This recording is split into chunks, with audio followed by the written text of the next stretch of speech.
Se dejó de compartir igual, Sí, no sí, sé sí, si... lo sé. Estoy programando la grabación. Bueno, Ah, ahora genial. sí.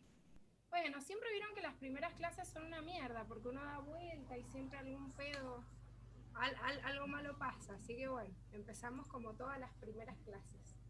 ¿Qué se acuerdan de Célula el año pasado? ¿Se acuerdan algo? ¿Los que vieron? De las organelas, la teoría endosimbiótica, sí, Bien. bastante. Las cosas más significativas, ¿sí? Sin embargo, si Sí. se fijan en esta unidad de célula, tenemos que ver como un poquito de historia para ver qué es lo que pasó antes de llegar justamente a esa célula. La primera persona que acuñó este término fue Hooke, ¿sí? Es muy simpática la cara que tiene acá en esta imagen, entonces la puse a propósito.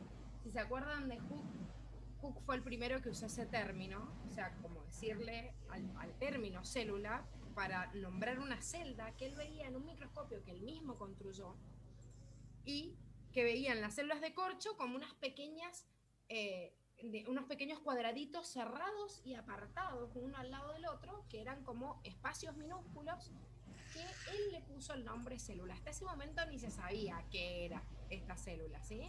Pero sí tenemos que saber que a lo largo del tiempo y como se ha ido justamente acuñando distintos términos en biología, en realidad se fueron incorporando esta misma nomenclatura que usó Hooke, se fue incorporando, por ejemplo, a todas las células vegetales, ¿sí? Como Gise, sí. las chicas dicen que la aceptes en la... Ah, sí, es que estoy compartiendo pantalla y por ahí no las veo. Ahora voy. Mm, Ahí están todos. Bueno, cualquier cosa avísenme si hay alguien más en el grupo porque tengo compartida la pantalla, entonces tengo que abrir el cartelito aparte, pero ahí creo que se unieron todos. Bueno, como les decía, este término se fue después acuñando por otros científicos. Oh, su madre. Por ejemplo, Schleiden lo incorpora a toda el área de la botánica, Schwann al área de la zoología, o sea, todos los animales, y ven que en realidad esta celdita o esta célula es común en realidad a muchos de los seres vivos, y después concluyen a todos, que es cuando se funda la teoría celular, y es lo que por ahí vamos a abocarnos un poquito más desde ahora, para profundizar y comenzar el estudio de las células eucariotas y procariotas. Virchow es el primer científico, y ya estamos en el siglo XIX y no en el siglo XVII, fíjense esta diferencia, que dice, toda célula proviene de otra preexistente. Este es uno de los principios de la teoría celular. O sea que fíjense desde el siglo XVII hasta el siglo XIX cómo va avanzando este conocimiento justamente de la célula. Ahora, vamos a esta teoría celular, que en realidad la teoría celular es la que hoy nosotros apañamos para explicar absolutamente el origen de todas las células, menos de las primeras. ¿Qué es lo que vieron con la Dani de la primera célula? ¿De dónde se originaba esa primera célula?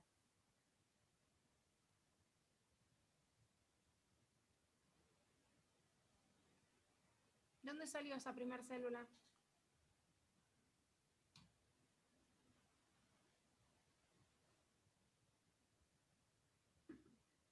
¿Se quedaron todos mudos? Estoy pensando. ¿Cuál era la teoría que explicaba el origen de la vida? Que es justamente la primera célula. ¿La del Big Bang? ¿No es la teoría de los conservados? Bien, la teoría de los coacervados, Fran. La teoría del Big Bang es la teoría del origen del universo. Sin embargo, el universo se origina, ¿sí? Y desde ese universo empiezan a salir, obviamente, un montón de partículas que después de salir como una gran explosión se vuelven a juntar y forman los planetas. Y dentro del planeta se plantean un montón de teorías, que era lo que hablaba de la unidad 1, ¿sí? Algunos proponían la teoría de la generación espontánea, otros la teoría de la panspermia, bueno, un montón de teorías, pero al fin y al cabo, hoy en día desde la ciencia nosotros aceptamos la teoría quimiosintética, se llama, que como dice Fran es la misma que la teoría de los coacervados, que es la propuesta por Oparin y llevada al laboratorio por Miller, ¿sí? Es como así tipo Pinky Cerebro, el que ideó el plan Fopparini, después el que lo lleva y lo ejecuta en el laboratorio es Miller. Esa teoría, que hoy la hablamos como la teoría del origen de la vida, quiere decir que la primer célula se originó así. Pero solo la primera, chicos. Eso quiere decir que después de esta primera célula que se origina de esta manera, nosotros decimos que de esta manera fueron surgiendo todas las demás células. Por eso hoy hablamos de que toda célula sale de otra preexistente y es uno de los principios de la teoría celular. ¿Pero qué dice esta teoría celular? Vamos a estudiar los principios más importantes de ella. No quiere decir que no puedan encontrar más, pero estos sí o sí los tienen que saber porque son los que nombra Curtis. Primero, todo ser vivo está formado por células. Y esto, células o célula, ¿sí? Célula o en plural, porque sabemos que hay organismos que son solo unicelulares, o sea, tienen una sola celulita, ¿sí? Entonces, la teoría celular me dice que todos los individuos están formados por células. ¿Qué más me dice esta teoría celular? Que las reacciones químicas de un ser vivo ocurren en la célula. ¿Se acuerdan que con Dani la semana pasada vieron, por ejemplo, funciones vitales como el metabolismo? ¿Qué era el metabolismo? Las reacciones que ocurrieron dentro del organismo. Bien, todas las reacciones químicas que ocurren dentro del organismo. Bueno, después, indagando un poquito más sobre las células, se dieron cuenta que no solo son reacciones químicas que ocurren dentro del organismo, sino que ocurren dentro de la célula. O sea, cuando digo un organismo se reproduce, es porque la célula se reproduce.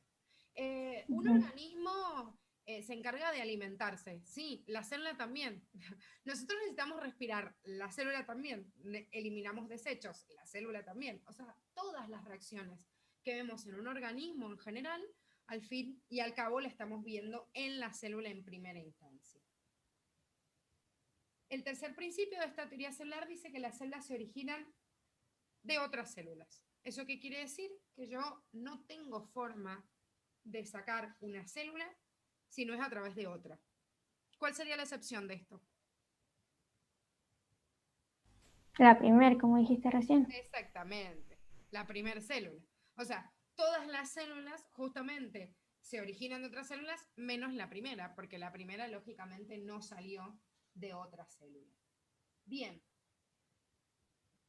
La última que vamos a ver, el último componente en realidad de esta teoría celular que vamos a ver, es que las células contienen información hereditaria que pasan a través de las células, o sea, que pasan a sus células hijas. Esto tiene mucho que ver con el principio anterior. Fíjense que si yo digo que las células se originan de otras células, quiere decir que de alguna forma esta información, como tienen acá en este dibujito, sale de algún lado, ¿sí? Y ese algún lado, ese lugar donde se recepciona la información, es el ADN. Este ADN se duplica y pasa la misma información a sus células hijas, si no, no podría originar células iguales. O sea que al fin y al cabo esto es un análisis más profundo de lo que vemos que se pasa de célula a célula, que es justamente su material genético o ADN. ¿Sí? Vamos ahora a los tipos celulares. Desde la primaria, yo creo, ni siquiera desde la secundaria, deben haber visto que existen estos dos grandes tipos de células. Células procariotas y células eucariotas. Y antes de entretejer estos dos, analizando hoy en la actualidad estos dos tipos de células, sabemos que existen algunas diferencias puntuales entre ellos dos. ¿Cuáles son esas diferencias puntuales? Primero, que la célula procariota, la palabra procariota, pro significa antes, y cariota viene de un término, que es el término carion, en latín, que significa núcleo, o sea, procariota es antes del núcleo. Y eu en latín significa nuevo, ¿sí? O sea que nuevo carion significa una célula nueva con núcleo. La etimología de las palabras, chicos, no saben lo que les va a ayudar a entender un montón de cosas. A veces por ahí leen un término y dicen, ¿de dónde salió esto? Nunca lo leí en mi vida, pero ya con el prefijo o el sufijo de muchas palabras se dan cuenta en realidad que hay muchas palabras que pueden sacarlas por su derivado, ¿sí? O sea, su significado en cada una de sus raíces latinas o griegas. Entonces, ya con el nombre sé que la procariota es antes del núcleo y la eucariota después. ¿Se acuerdan alguna de estas características de haberlas visto en la secundaria? ¿Diferencias entre célula procariota y eucariota? O sea, los que lo han visto el año pasado, y los que no. Sí. ¿Se acuerdan? Sí, sí. Sí. Bien. Yo acá les he puesto las cosas más marcadas, las características más marcadas, no quiere decir que sean las únicas, ¿sí? Si bien tenemos esta idea que la procariota es menos compleja, la eucariota un poco más, tenemos que diferenciar algunas cosas muy importantes. Por ejemplo, la forma de la molécula de ADN. Una circular en la célula procariota, la otra lineal. Ahora, quiero que no se confundan con algo que les suele, no sé, cuando vemos ácidos nucleicos empiezan a aparecer muchos como que les ha quedado el error conceptual. Si bien nosotros decimos que el ADN de la célula procariota es más simple, no quiere decir que sea simple en hebra. O sea, siguen siendo dos hebras, dos moléculas de ADN que se empardan una con la otra, como les sale en el dibujito de la unidad pasada también, donde tenían el ADN y el ARN. El ARN siempre es una cadena simple, salvo excepciones en las cuales se conjuga, pero siempre se sintetiza como simple. En cambio, el ADN siempre está como doble. Entonces, cuando yo digo que la célula eucariota tiene un ADN más complejo que el procariota, el decir que la procariota tiene un ADN simple no quiere decir que sea cadena simple. Quiere decir que es más sencillo y sí es de forma circular. Si bien ambos están unidos con histonas, hay unas histonas muy importantes, unidos con proteínas, perdón, hay unas proteínas muy importantes que son las histonas, que están en las células eucariotas y en las células procariotas no. Que es como una proteína en la cual se van a entretejer y hacer como un ovillito para estar más compactado y poder guardarse en el núcleo justamente de la célula. Dice, perdón, Sí, sí. en la AUF quiere entrar Bien. y la Carla también. Pero perfecto. Vamos a ver lo que es la ventanita. No sé por qué Zoom no te deja dejar esa ventanita abierta y chao.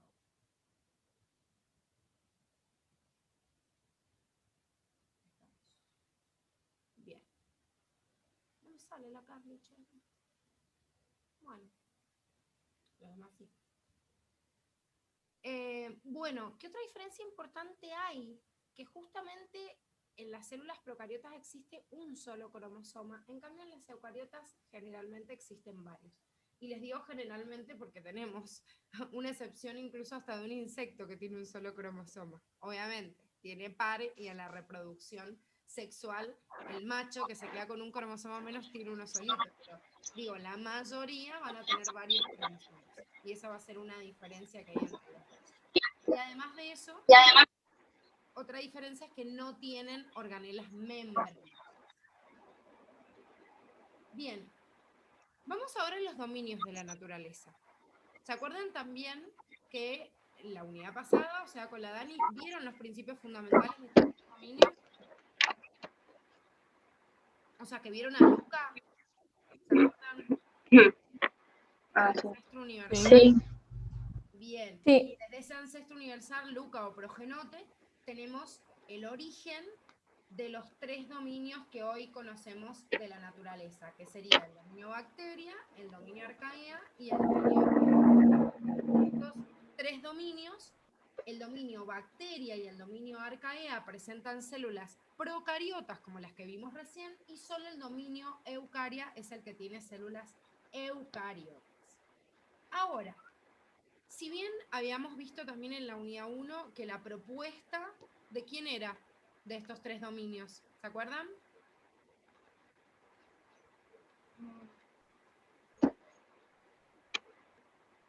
no me acuerdo quién lo propuso. ¿No?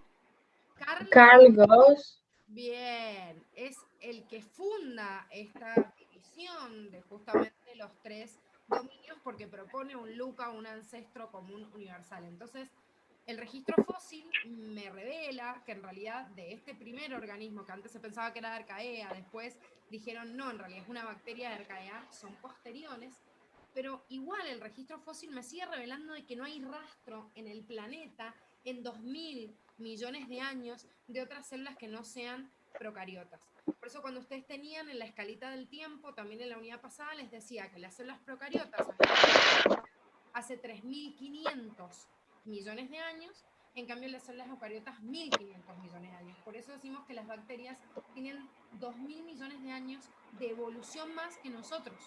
¿Sí? O sea que es como impresionante en el momento, en la historia de la Tierra en la cual nosotros aparecimos, y esto hace que los procariotas estén tan adaptados a todas las condiciones que existen en el planeta, incluso en esas transiciones evolutivas, digamos, primitivas que existían en la Tierra. Bien, y acá entra nuestra investigadora estrella de esta unidad, que es Lynn Margulis, que Lynn Margulis es una investigadora que se murió en el año 2011, así que es como bastante reciente su muerte y su teoría también, en base a otras teorías de explicación de cómo se originaron las células eucariotas, porque sería fácil pensar que ambas se originaron simultáneamente, decir, no, la célula procariota salió del mismo lugar que la célula eucariota, pero es muy difícil pensar que haya evolucionado solita de esta manera. O sea, que haya evolucionado sola, digamos, con tantos componentes internos. Entonces lo que propone Lynn Margulis es que justamente una célula procariota, o sea, simple, sencillita, se comió a otra célula procariota, así por eso se los ve representado con un circulito bastante básico, que esto lo tienen en la punta de clase, y este procariota que estaba dentro, en vez de ser el alimento del procariota más grande, hizo algo que le servía para la nutrición o el metabolismo de esta célula, entonces lo dejó viviendo allá adentro. Son como las bacterias que nosotros tenemos en el intestino. Vieron que no son nuestros enemigos. Es como que las bacterias que están adentro hacen una actividad que se denomina simbiótica. Quiere decir, la bacteria se beneficia, tiene techito, comida, está dentro de nuestro intestino, pero nos ayuda a sintetizar un montón de componentes y de nutrientes. Entonces, las apañamos a esas justamente bacterias en una relación de tipo simbiótica. Lynn Margulis propone esto, por eso endo, de adentro, simbiótica. Tiene una relación simbiótica una bacteria con la otra y la envuelve. Ahora, si bien esto es como bastante convincente de parte de la teoría de Lynn Margulis, durante mucho tiempo se contrapuso a la idea darwiniana. Darwin habla de una evolución en la que las transformaciones y los cambios en el tiempo son producto del cambio en el ADN. Entonces, lo difícil de entender de esta teoría de Margulis era decir, bueno, está bien, sí, un procariota se comió al otro. Ahora, ¿cómo corno hicieron para reproducirse después simultáneamente?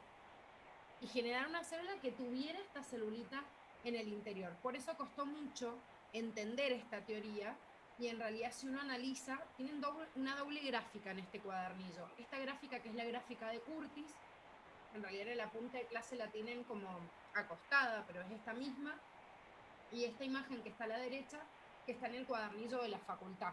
Las dos imágenes se las hemos dejado porque una, como les digo, es de la bibliografía que les pide la facu y la otra en realidad está adjunta. Ya sea de una u otra manera, lo que me están explicando es que desde este ancestro o procariota ancestral se fue tragando una célula a la otra y fue compartiendo este componente interno dentro y sobreviviendo, digamos, como un nuevo individuo. ¿Por qué es importante esta gráfica que les da la facu y se las acopla? Porque les muestra acá también las invaginaciones de la membrana plasmática, que son las que hubiesen originado el núcleo. Porque en realidad en la teoría endosimbiótica de Lynn Margulis lo que me dice es esto, que fue aeróbica en un primer momento y que evolucionó por ahí a las bacterias aeróbicas que conocemos hoy, endocitada por una célula que hubiera sido una célula procariota, pero que le vamos a llamar a la eucariota ancestral, se la come, sobrevive en su interior y es lo que hoy nosotros conocemos como organelas, como las mitocondrias, ¿sí?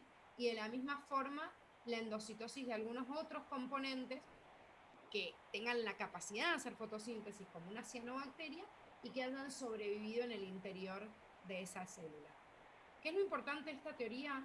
Que si bien me explica el origen de organelas, como las mitocondrias, los cloroplastos, incluso algunos dicen, una bacteria con una colita, o sea, una espiroqueta, se comió a otra y ese sería el origen de cilios y flagelos, no explica el origen de la envoltura nuclear, pero hubiese aparecido por endocitosis como nos muestra esta imagen, ¿sí? Se va metiendo la membrana afuera y se hubiera formado la membrana nuclear y todo en realidad el sistema endomembranas, como vemos acá, el retículo endoplasmático y todas las otras organelas membranosas. ¿Cuál es la evidencia de esta teoría endosimbiótica? Que hay mitocondrias y cloroplastos que tienen ADN propio, que si no, no se entiende cómo una organela tendría un ADN propio dentro de la misma célula, tienen enzimas de tipo procariótico, este ADN es redondito como el de una bacteria, tienen genes muy viejos que son codificados en el mismo dialecto que las bacterias y no que las células eucariotas, y además de esto se autorreplican. Ninguna célula puede producir con la información que tiene en su núcleo una mitocondria o un cloroplasto. O sea, tienen su propia información y originan por fisión binaria otras organelas iguales. ¿Dudas de la teoría endosimbiótica? No, Gise. Yo tampoco se entendió bien. No. Es un tema bastante complejo de comprender en realidad la cabeza del infantil. El que ya lo hizo por ahí el año pasado le va a costar un poquito menos, pero todos en realidad siéntense a leerlo de vuelta y si tienen cualquier duda lo vemos, porque siempre aparece esta cuestión de que la teoría endosimbiótica me queda así como colgando y no sé en realidad bien de qué se trataba y por qué estoy hablando de que una organela puede tener origen de la simbiosis con otra. Porque después tiene que haber una coordinación en esta célula que vemos acá, porque esto, que yo digo, bueno, es una eucariota ancestral y hice una invaginación de la mitocondria o hice una invaginación del cloroplasto, no quiere decir que yo ahora un cloroplasto, una mitocondria en cualquier célula digo, entonces es como una bacteria que está habitando dentro nuestro. No, porque si bien esto es el origen o la explicación primitiva, esta era una bacteria y en realidad no era lo mismo adentro de esta célula su metabolismo que el de la célula. En cambio ahora tiene una sincronización de tal forma que en realidad cuando la célula se divide, siempre la otra célula de adentro divide en conjunto con la inicial. Entonces pierde su capacidad de ser una célula. ¿Sí? Y la llamamos un compartimiento, una organela de la misma. Dice, Sí. nada que ver, pero hay como un ruido de fondo cada tanto, se acopla, no sé. Me parece que hay algunos micrófonos prendidos. Si Ah, pueden puede ser. apaguen. Sí, porque veo a varios con la. A ver.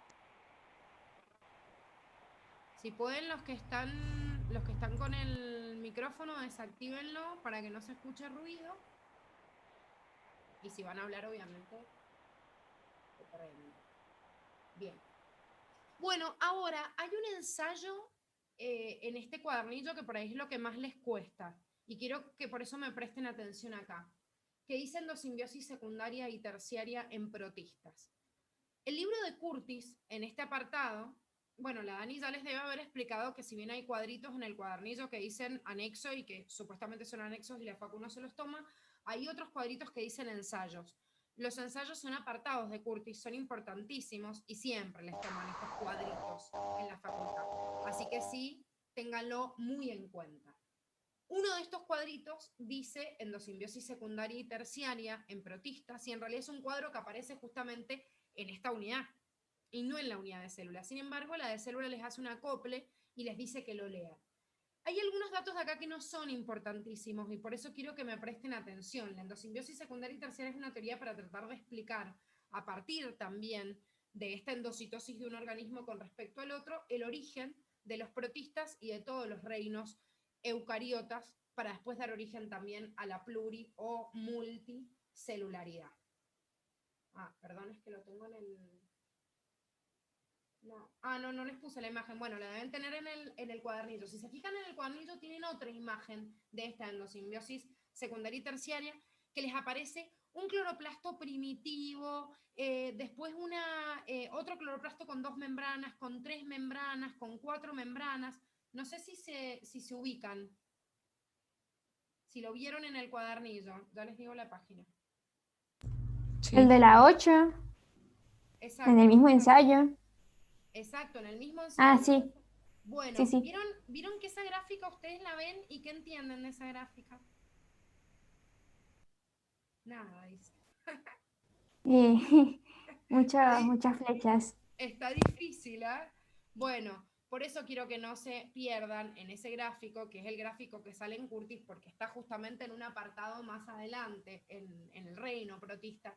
Pero lo que yo quiero que entiendan de esta idea, que es lo más importante, o justamente de este entramado, es que, ¿qué me está diciendo la endosimbiosis secundaria, o terciaria, o cuaternaria, y así sucesivamente? Que de la misma forma que las cianobacterias y las células, digamos, procariotas aeróbicas fueron comidas por otras y generaron a los primeros individuos dentro de eucariotas que hubiesen sido lógicamente los grupos de eucariotas iniciales, se fueron alimentando también uno de otros y que mientras más cantidad de simbiosis haya, más membranas van a tener en su interior.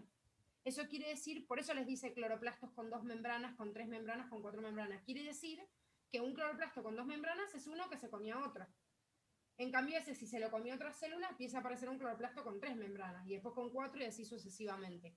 Pero esta teoría endosimbiótica les explica que igual es muy probable que se hayan desaparecido alguna de estas, digamos, de estas endosimbiosis, se ha desaparecido algunas de estas membranas, entonces que puede ser que sea la mínima cantidad de membranas de las cuales yo dispongo. O sea, un cloroplasto se comió, o sea, es comido por una célula eucariota, bueno, genera un cloroplasto con 3 membranas, este con 4, pero si alguna se degenera, quiere decir que la cantidad de membranas que tiene esa organela en el interior es la mínima cantidad de procesos de endosimbiosis que se vivió. Y esa célula que está en su interior fue perdiendo paulatinamente una membrana interna que formaría como el núcleo inicial de esa célula, que le llamaron nucleomorfo. Que esto también les genera algunas dudas cuando lo leen, porque el apunte les nombra la palabra nucleomorfo, pero nunca se los define. O sea, el nucleomorfo sería como la red ancestral interna que envuelve a ese ADN en esa justamente organela que fue el alimento de otra célula, pero que después se quedó en relación simbiótica. ¿Sí? Al otro no le den pelota, ¿sí? A esto de clorofila A y B, y surgieron un montón de otros componentes. ¿Saben por qué no le tienen que dar bolilla? Porque si bien la facultad pone como el segundo capítulo de célula, y esto lo cita un anexo, todo esto se desarrolla bien en el cuadernillo de protista, y la facultad ha sacado este contenido del cuadernillo de protista. Ustedes ven protista de otro libro distinto, de un libro que se llama Campbell y Rees, no del libro de Curtis. Entonces, denle bolilla en esto nada más. Por eso yo les he puesto acá en el Power una imagen que es mucho más sencillita, porque me muestra nada más que este eucariota ancestral me hubiese dado origen a todas las otras, digamos, células de los demás reinos del dominio eucario. ¿Se entiende? Sí. Sí. Bueno, tuvimos así como muchas trabas hoy con la conexión. Yo voy a averiguar qué pasó, pero estuve viendo varios profes que dijeron lo mismo, como que no podían compartir. A veces Meet se traba con tantas conexiones, pero bueno, ya desde mañana corroboro primero antes para conectarlo y después les mando, porque la verdad es que tendríamos que haber visto como un Power hoy de más y no lo alcanzamos a ver. Así que vamos a tratar